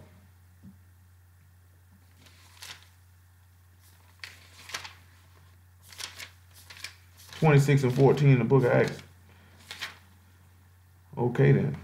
Your page is missing. Let me see if it's in mine. You just got pages missing everywhere though. I can't blame mine on the muffins. It's just old wear and tear. 26:15 is better. And he said, Who art thou, Lord? And he said, I'm Yahshua, whom thou persecute. But rise and stand upon thy feet, for I have appeared unto thee for this purpose, to make thee a minister and a witness, both of these things which thou hast seen, and of those things in which I will appear unto thee. Deliver thee from the people and from the Gentiles, unto whom now I send thee, to open their eyes and to turn them from darkness to light, and from the power of Satan unto Elohim, that they may receive forgiveness of sins and inheritance among them which are sanctified by the faith that is in me. We sat back and seen that with those Levites in Exodus 32. We sat back and seen that with Abraham and with Moses and with Samuel and even with David. All these men were sanctified by the faith that was in the word because they followed after it, because they were apprehended of the word. Therefore, they had a hope to receive that promise, even if they didn't live to see it themselves. Because they had that anchor of a hope that they were steadfast and sure. Matthew 13:47.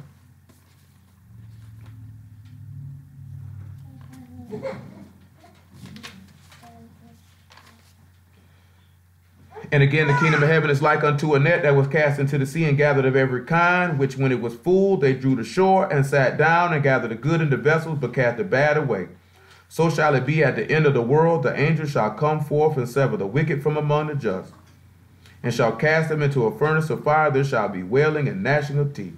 Yahshua said unto them, Have you understood all these things? Y'all understood all these things this evening? They say unto him, Yea, Lord. And then said he unto them, Therefore every scribe which is instructed unto the kingdom of heaven is like unto a man that is a householder, which bring forth out of his treasure things new and old. Praise ye Yah for Yahshua HaMashiach and the word.